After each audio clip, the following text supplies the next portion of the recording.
We need to help people in a way not to be public about it. Others do this to be looked upon as heroes. And that is what they'll get because their heart is not in it. We have to be humble, willing to serve. Christ never was accepted by the great churches and by some people because they wanted him to make them rich or important. They didn't want to be among the people, but above them, like gods in the Greek days or kings in their time. It has not changed at all. We forget what Jesus came to do. We get blindsided by the world and forget about the light that was in Jesus. We say we want to be like him. Do we really? He said to love our enemies. Bless and pray for the people that use us. Do we? He tells us what it's going to be like if we accept him and follow him. Why do we act surprised when it happens?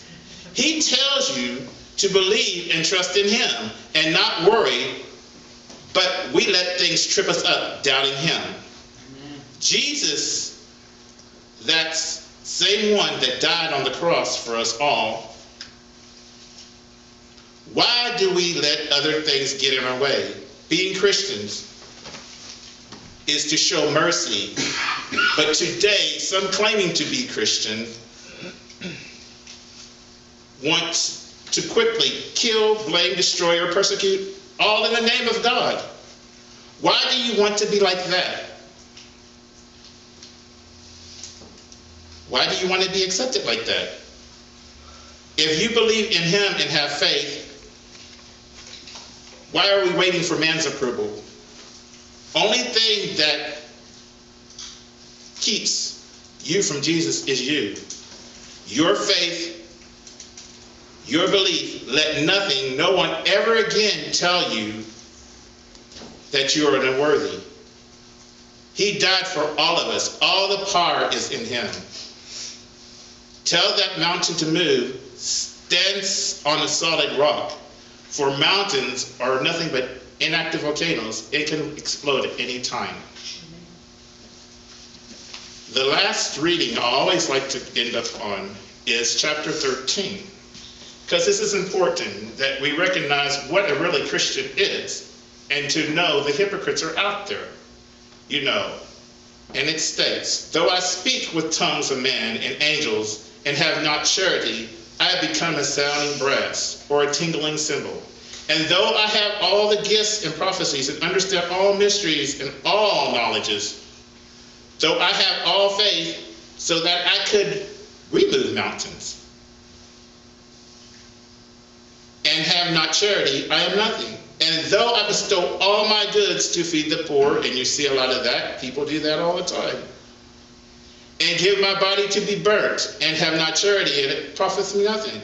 Charity suffers long, and is kind.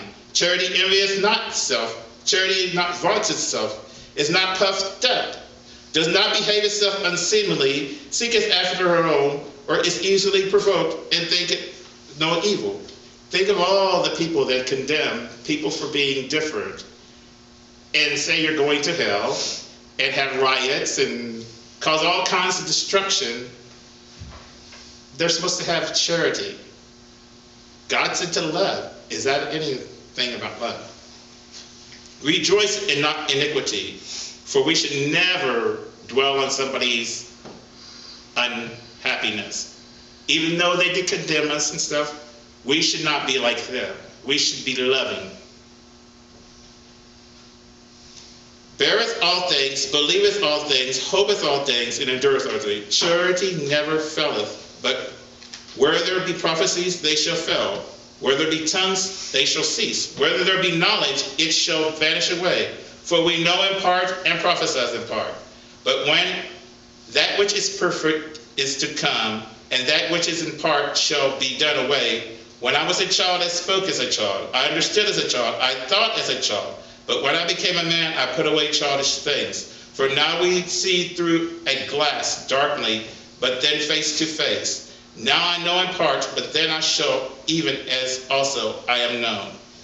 And now abideth hope, charity, these three things, but the greatest of these is charity. And that wraps up the whole thing. If we believe that Christ saved us, we are saved. Let no one take that from you because you're different. You got the power. But most of all things, we have to love them. Our love conquers out of everything else. If we love them and pray for them, it'll come to pass. Yes, we are going to be persecuted. God told us that was going to happen. This world is not ours. We got greater things to look ahead for. May God add a blessing to his words. Amen. Amen.